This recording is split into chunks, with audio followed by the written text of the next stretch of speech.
have come to the closing part of our discussion on photoelastic coatings, and in the last class you had a bird's eye view on what type of problems photoelastic coating has been applied successfully. There are two important issues that you need to look at. One was it is applied for a variety of base materials, starting from bone to concrete to high strength aluminum alloys. This is one aspect of it. Other aspect of it, some of the recent and most advanced technology where it is employed, those problems have been analyzed using photoelastic coatings. Inputs from photoelastic coating was used in refining the design. So, it is more of a current technique which is very efficiently used in aerospace industries. We have seen quite a few examples from aerospace industry. In summary, what you can look at is you have a simple optical arrangement. Then I said for all coating techniques, the coating has to be bonded very carefully on the prototype, and we also assume that strains are faithfully transferred from the prototype to the coating. And I said once you come to photoelastic coatings, you have to think of what are known as correction factors. That is what is illustrated here. I have a specimen on which I put a coating. When it is subjected to bending, you find there is a strain variation in the thickness of the coating, and you need to account for this variation and bring in correction factors.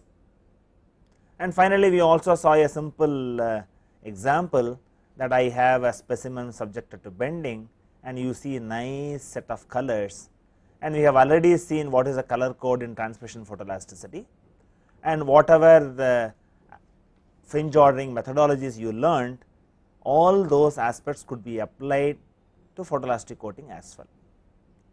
And one of the simplest things what you can think of, you look at this optical arrangement, you have the elements shown in this fashion. I have a polarizer, first quarter wave plate, I have a second quarter wave plate and analyzer.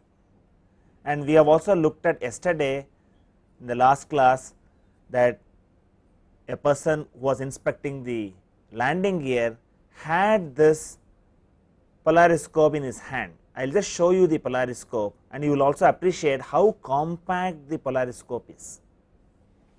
This is the polariscope, you just see how compact it is. And now what I am going to do is I am going to attach the light source, and we will also see one example problem how fringes are observed conveniently. Now I have the light source attached to the polariscope, and you can see the whole equipment is so compact. I can hold it in a hand, and what you have here is I have the light source, I have the polarizer and quarter wave plate combination here, and I have the second quarter wave plate and analyzer combination here. So, what I do is light goes through this. So, you send a polarized beam of light to the model concerned, and the reflected light is analyzed by the second quarter wave plate and analyzer. And I would like to show the application of the polariscope for a example problem. And what you have here is I have the light switched on, I have the example of a flange coupling which is tightened by 4 bolts, and this is a complex problem from analytical point of view because you have assembly stresses developed, and I also keep the light source far away from the model what I have there. This is to reduce the angle of oblique. So, I have the light that impinges on the model, and the reflected light is viewed through the second quarter wave plate and analyzer combination, and I see rich fringe contours. And for the benefit of the viewers, the human eye is replaced by the electronic camera for you to have a look at the fringe patterns. From a practical point of view, these kind of problems become very important. How the bolt is tightened, what is the torque applied, they have to be maintained in a particular value, so that the fringe patterns retain certain level of symmetry, and also the sequence of tightening becomes very important in large flange couplings. These are all very complex problems from analytical modeling, and photoelastic coating can really reveal rich information for such complex problems. Now we move on to the important aspect that we have to do as part of a photoelastic coating test is how to calibrate the coating material. And what is the meaning of calibration? Evaluation of strain coefficient K for a photoelastic coating is known as calibration of the coating material. And if you look at what is the most preferred calibration specimen, is a cantilever beam under bending. And if you look at later, we are going to study what is brittle coatings, followed by strain gauges. And if you look at photoelastic coating, brittle coating and strain gauges, all of them employ a coating of different kind on the surface, and for all these coating techniques you use calibration specimen as cantilever beam. You do not select disc under diametric compression, you take a cantilever beam and then evaluate the pertinent properties for a birefringent coating, for a brittle coating, and also the gauge factor in the case of strain gauges. And the experiment can be either load controlled or displacement controlled, and we would see that displacement controlled experiment arrangement is very compact compared to a load controlled arrangement. And this is how the specimen is loaded, and you need to make a decent sketch of it. It is very simple, and what I have here is a cantilever beam on which the coating is pasted, and if you watch carefully, I have a bevel edge here. This is made of the adhesive, whatever you do there. And another advantage of an approach like this is the coating material is very precious.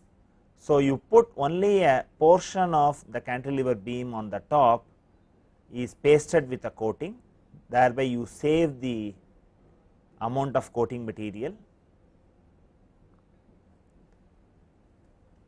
So, you have the length of the beam, length at which you are making the measurement, you have the measurement like what is the thickness of the specimen and thickness of the coating, and this is the load controlled arrangement. You also have a displacement controlled arrangement.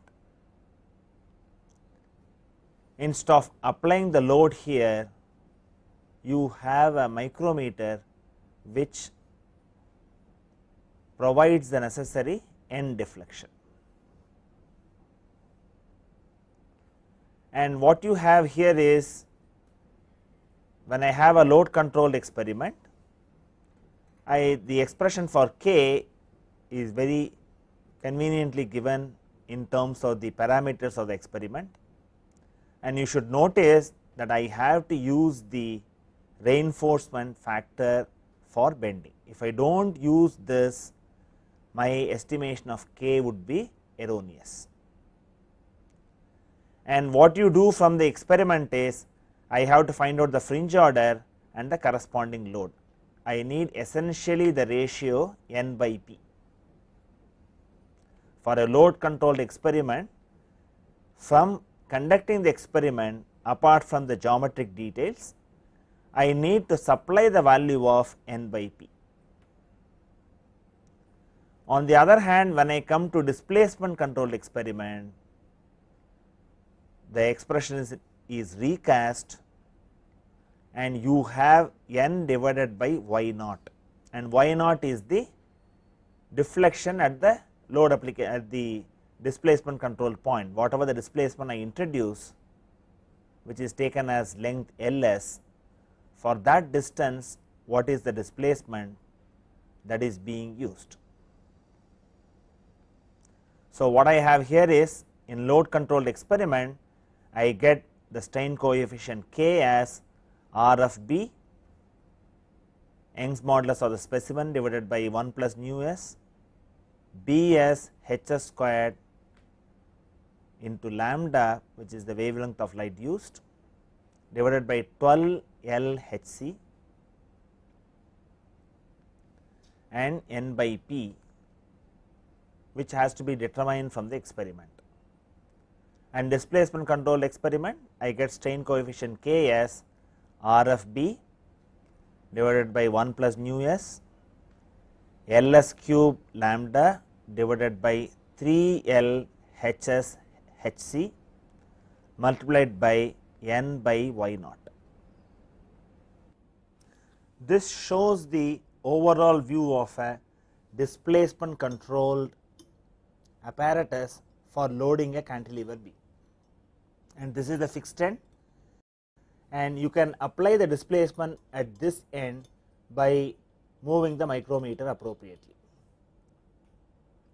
and you could rotate it and apply the load, apply the desired displacement. You can also note down the level of displacement that is introduced, and what you have here is, I have the specimen, it is tilted for your benefit to show that you have a coating pasted, and what you can also notice is, on either side the glue is applied in a manner that you have a beveled edge for smooth transfer of strain from the specimen to the coating.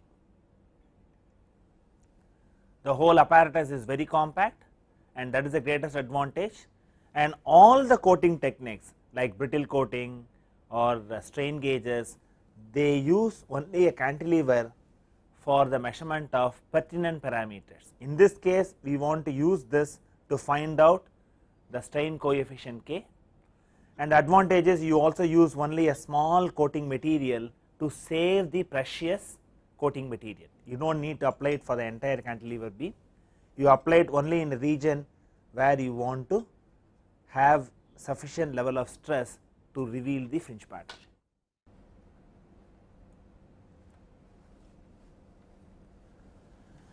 And I have been saying that in photoelastic analysis, the calibration constants have to be determined as accurately as possible.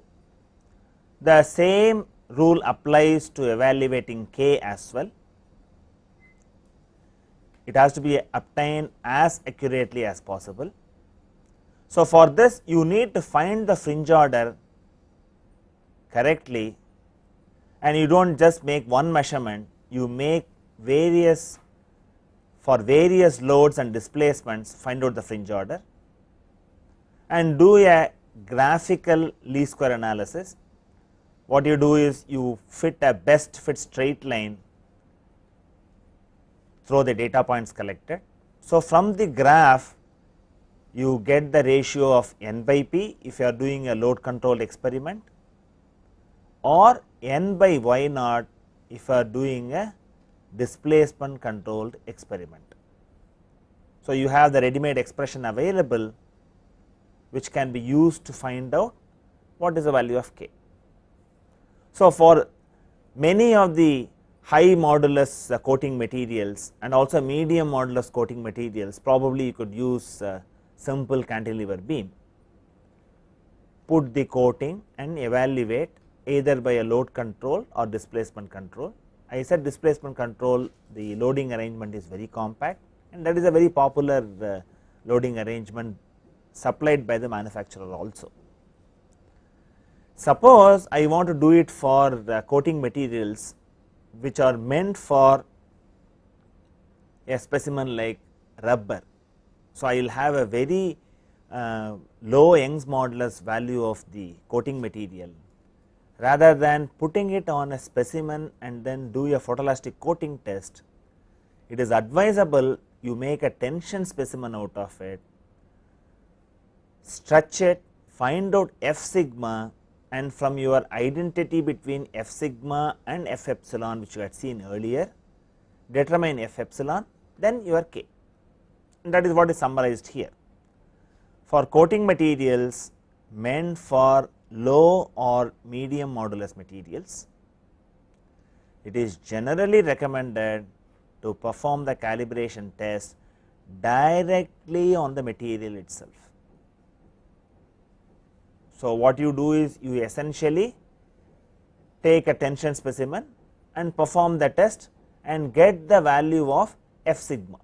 From F sigma, go and find out F epsilon and finally determine K.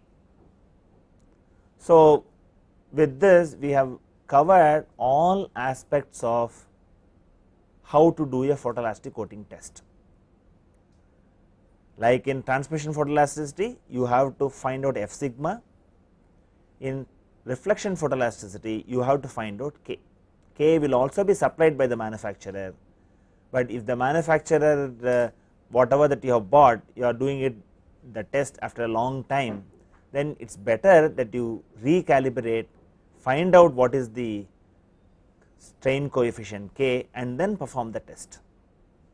Now, we move on to brittle coatings, and we have already had a bird's eye view of what brittle coating is in one of the initial lectures. You know very well that you have a coating that is put on the specimen which is brittle in nature, and this coating is allowed to fail under the application of the load. Then we also looked at what are isostatics and isoenstatic.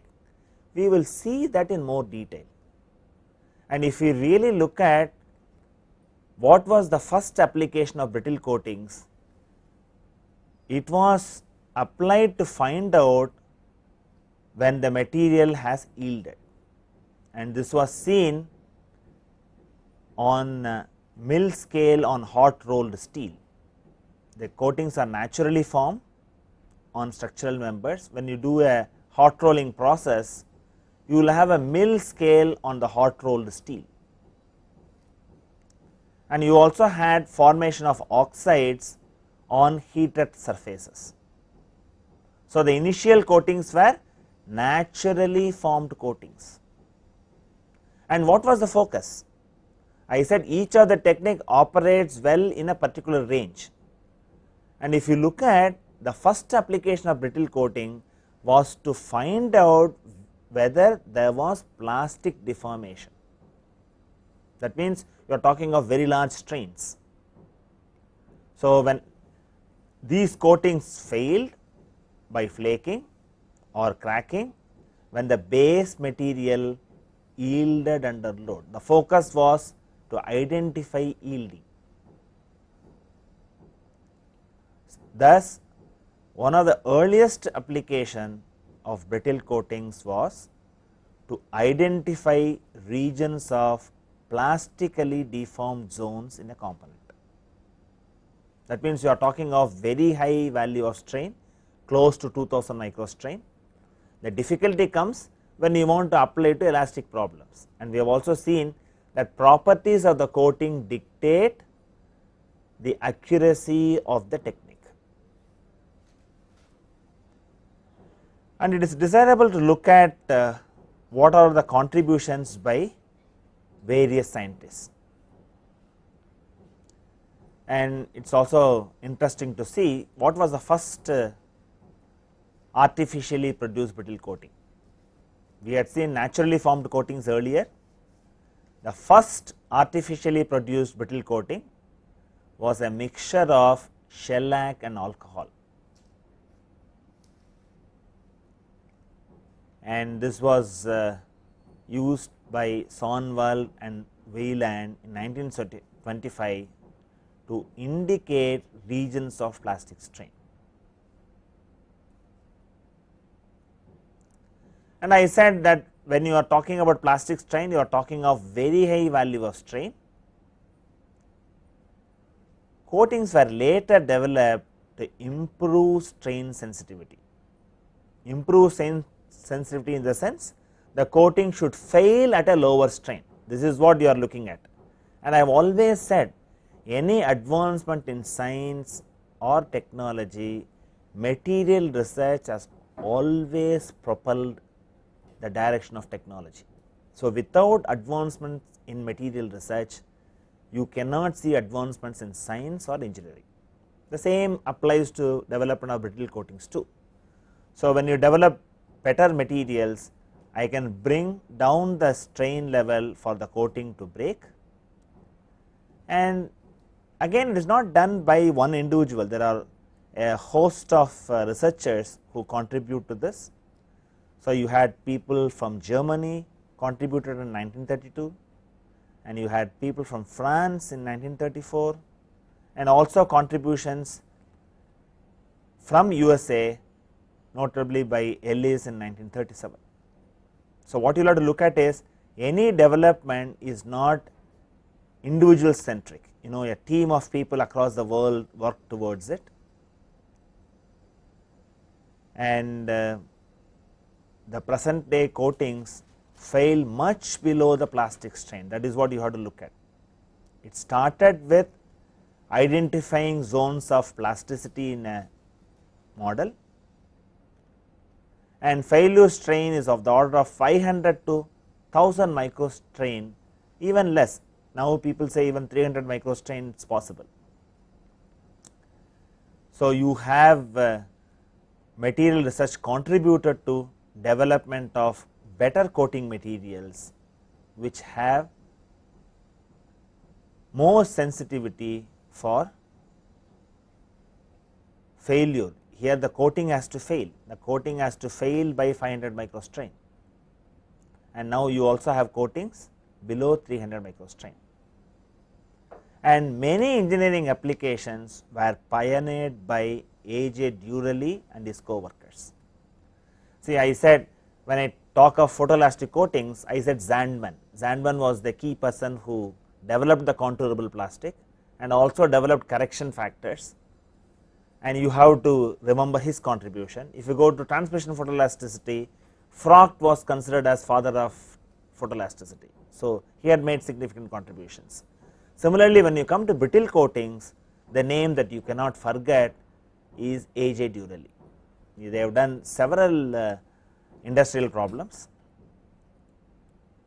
And what is the methodology of brittle coatings? This you already know. We are only going to refresh our old memories and in a very formal sense.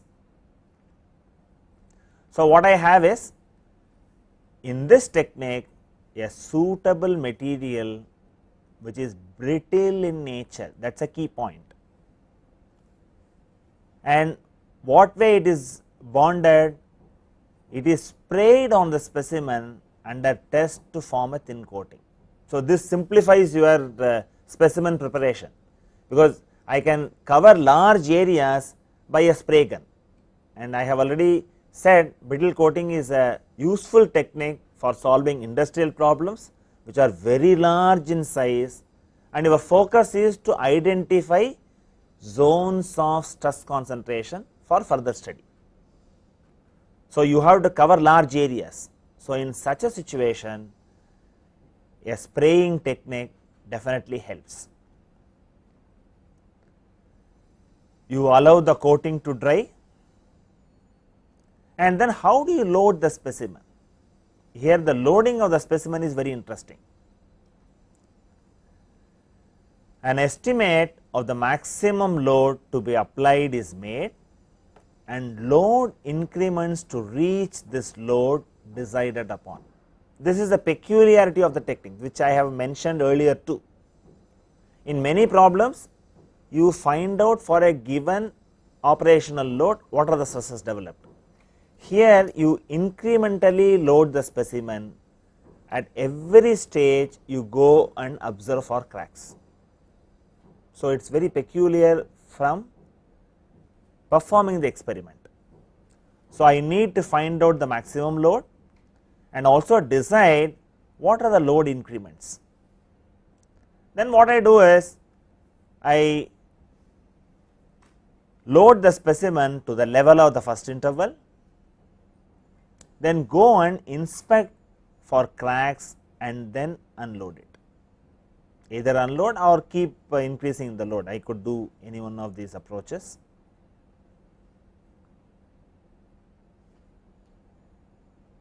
So, what you will have to look at is, after the first interval you have to inspect for cracks, and the cracks what you see carry information, and we have already noted that gives you principal stress direction, and you call those patterns as isostatics.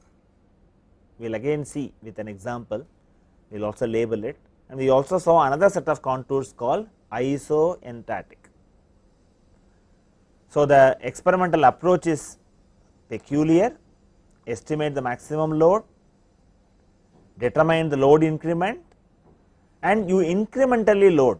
After the first interval, look for cracks.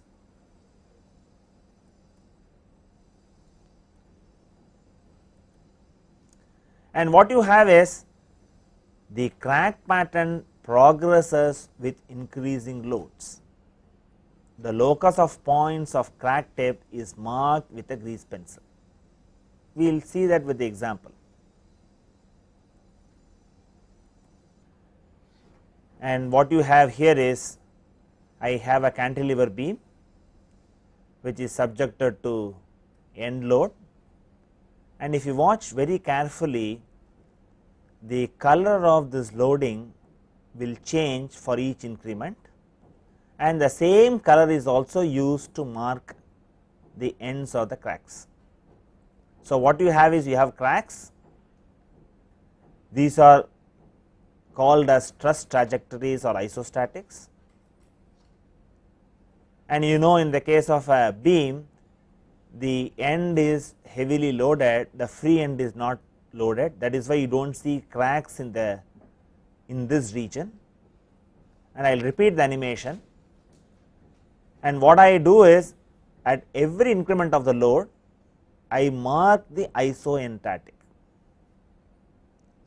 and the isoenstatic is drawn like this, because you know, I have this end effects, it is slightly exaggerated, and you know, you have a uniaxial state of stress in the case of a beam.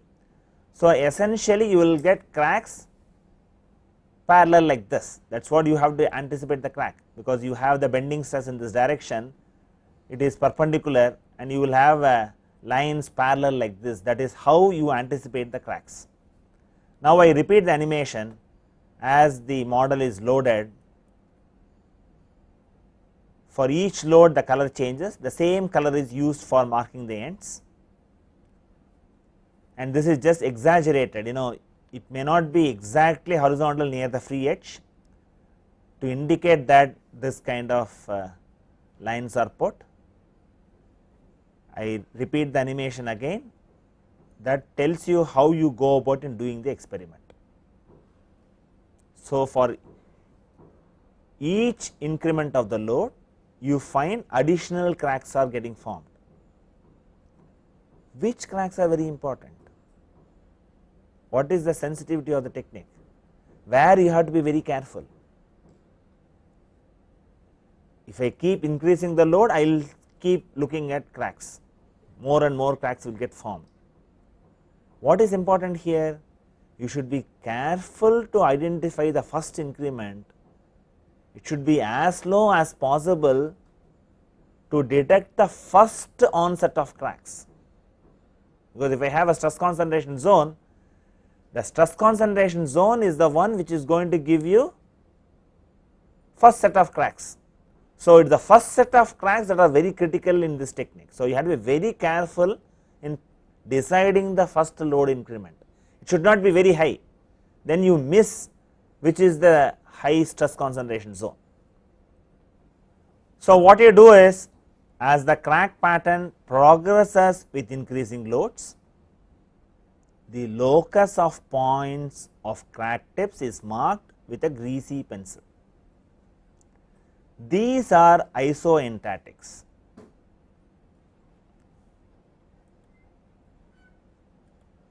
Where the value of principal stress is approximately the same. And you can see this animation again. You have this as the model is loaded incrementally. At every stage you have cracks formed and isoenstatics are marked.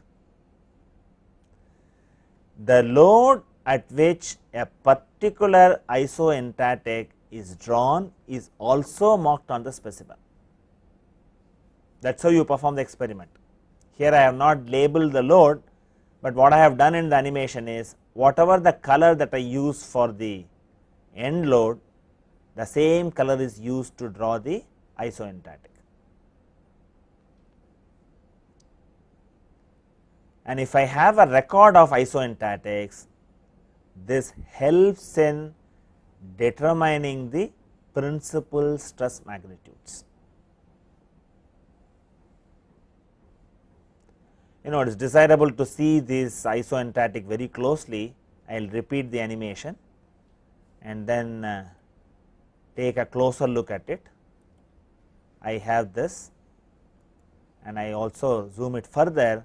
So, what you have here is the isostatics are parallel like this, and you see isoenstatics of different colors, which is for different loads. And what is important is when do the first set of cracks form, that is very important. I had to be careful in deciding my load increments. So, in this experiment you see isostatics as well as isoenstatic.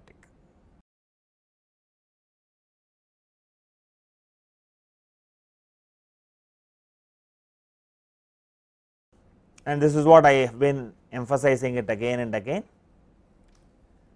The crack patterns themselves are important record of information in a brittle coating.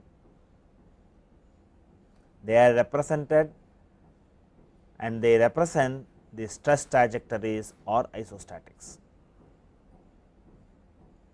So, people have developed methodologies to inspect for appearance of cracks. They have very elaborate methods. There are several methods are available, so that you do not miss any zone where cracks have been formed. So, that itself is a separate branch where you have several methods. And another aspect which you have to keep in mind is the brittle coating is sensitive to the duration of load application. So, you have to have a particular cycle to follow. For each cycle of loading, inspection of cracks and unloading must be done within the same time interval, and this varies depending on the coatings. It probably something like 100 seconds per interval is reasonable. People also coat 5 minutes. So, it is a function of the coating that you employ, and you will have to again remember the most critical cracks in this experiment are the initial cracks that form at the reduced section or stress concentration regions. So, this is the most critical aspect of it. And another aspect is at every increment of load you must make and develop the skill to identify cracks at all regions. You do not miss the region. So, this has to be done very systematically. So, I essentially get isostatics and then I get isoenstatic for every increment of the load.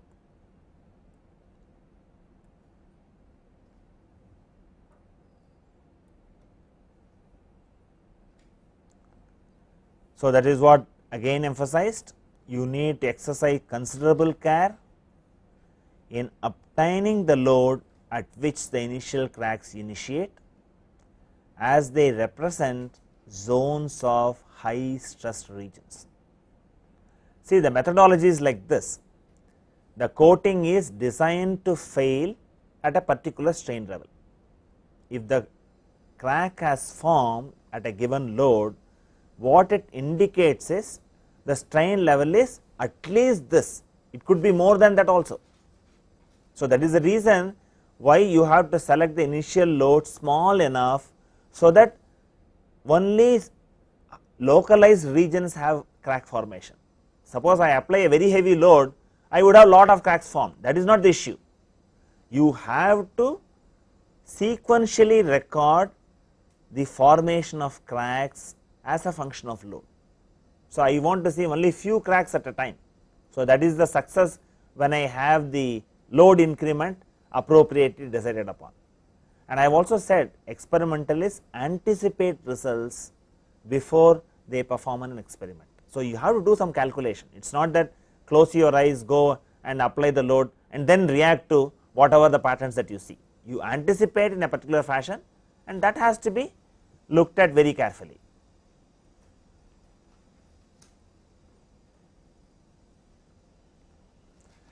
And what is important is, like in optical techniques, here also I see whole field information.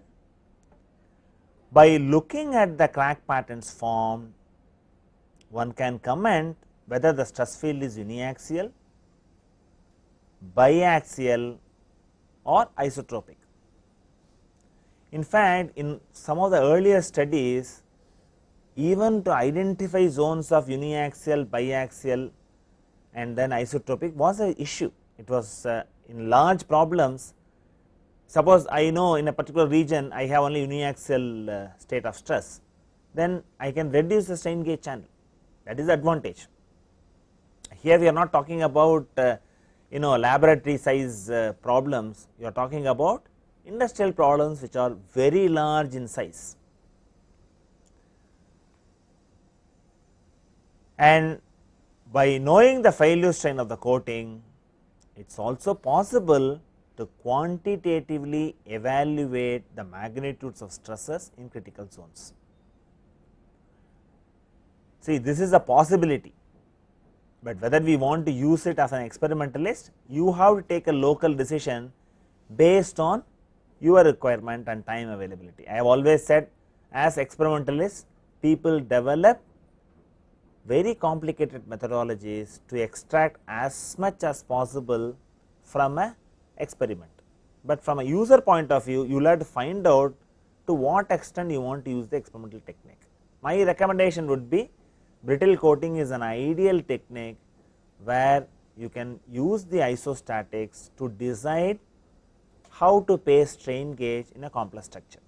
If I am able to reduce one channel per point, a great saving is done, and that is what is summarized here. You have, if you have the knowledge of principal stress direction, using a 2 gauge strain rosette, then a 3 strain gauge rosette is possible. If I know the principal stress direction, instead of a 3 gauge strain rosette, I can go for a 2 gauge strain rosette. So, I reduce one strain gauge per point, and the great success of brittle coatings is, in conjunction with strain gauge technique, the combination provides excellent results in a short time for industrial problems. This is the key issue, because that is what I have always been saying. Industry, when it approaches you, it wants result yesterday. They want quickness in finding out the source of error, and in such applications, combination of brittle coating and strain gauges definitely helps. And now we look at what kind of crack patterns formed by direct loading, and this is what is shown here. Suppose I have sigma 1 is greater than 0 and sigma 2 is less than 0 and sigma 3 equal to 0, I have essentially a biaxial loading situation, and sigma 1 is greater than 0. So, you have cracks formed perpendicular to the direction. So, by looking at the crack formed, I can comment that this is a combination of uniaxial stress, either I can have uniaxial stress or you have a tension compression.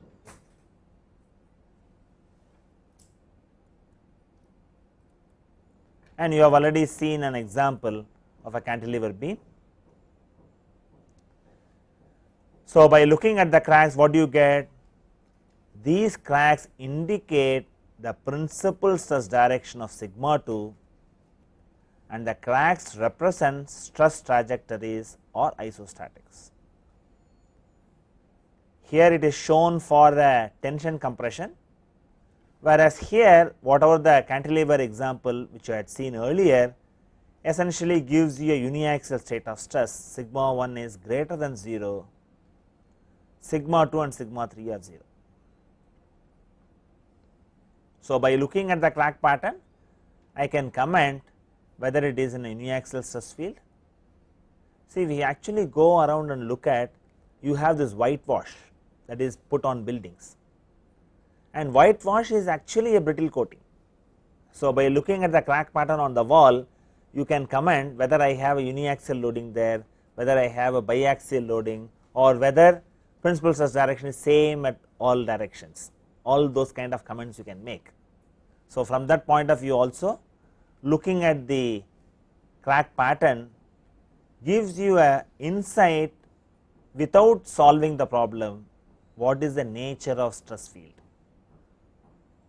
Suppose I have a tension combination, what happens? And where do you have this tension combination in your engineering? See, engineers always deal with pressure vessels, and once you go to the pressure vessel, you have hoop stress as well as longitudinal stress. This is a very nice example where tension combination exists. Not only this, hoop stress is much larger than the longitudinal stress. So, only when the pressure is sufficiently increased, suppose for a particular pressure P, for the hoop stress you have cracks formed, the second set of cracks will form only later, because longitudinal stress is much lower than the hoop stress. Only when it is double, you will have, in an ideal situation, only when the loading is double, you will have second set of cracks get formed. So, what you have here is when sigma 1 and sigma 2 both are greater than 0, and this is a situation where sigma 1 was much larger than sigma 2. So, you have two sets of cracks formed. I have cracks perpendicular to sigma 2 as well as perpendicular to sigma 1. The mathematical analysis would become very complex. When I have biaxial loading, the mathematical and applying failure analysis becomes difficult, but this gives an indication that you have a biaxial tension. I have a knowledge from the crack pattern that I have a biaxial tension, and this you had already seen in the earlier discussion on brittle coating, the famous example of pressure vessel we had looked at. And mind you, this is not an ideal pressure vessel, that is why you have cracks formed like this. It is not perfectly cylindrical, you have welding, you have that kind of practical issues considered for illustration, that otherwise you will have cracks all over the pressure vessel. It is localized mainly because you have some sort of stress concentration there. So, this kind of a biaxial stress field is often encountered in testing the cylindrical portion of pressure vessels. So, it is of practical importance, and this is what I had mentioned, that hoop stress is twice as large as the axial stress.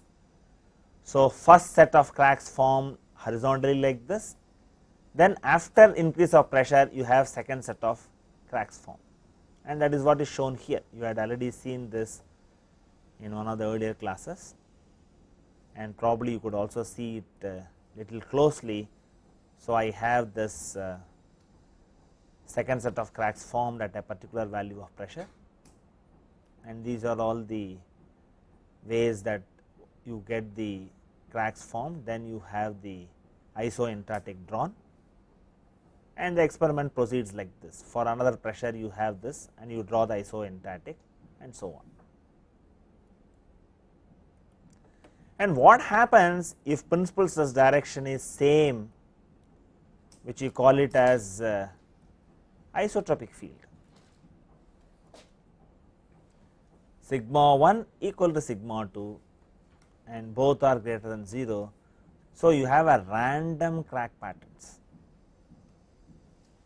So, if you come across in your buildings random crack patterns, if you watch the whitewash and you find that you have random crack patterns, you can immediately conclude that principal stress direction is same in every direction in this zone of the building, which you can notice if you go and watch your house very carefully, the whitewash what you have, because the building gets stressed, and you can find out by looking at the crack patterns, comment whether it is a uniaxial stress field or biaxial stress field or where sigma 1 equal to sigma 2. And you also have a nice example that is shown as part of it. So, that is what is taken by a very special process for the case of a ring under diametric compression. We have seen 0th fringe order, that is what is shown here, and you see very clearly very random patterns here. This is the isotropic point, and these are all the isoentropic, the thick lines are isoentropic and the thin lines are the isostatics. This is isoentropic, this is isostatic, and you see a random pattern here. The random pattern indicates that you have a isotropic stress field there. So, the stress system is isotropic, every direction is a principal stress direction, because every direction in the principal stress direction you have cracks on all the possible directions. Crack patterns are random, and these are also called as Kray's patterns.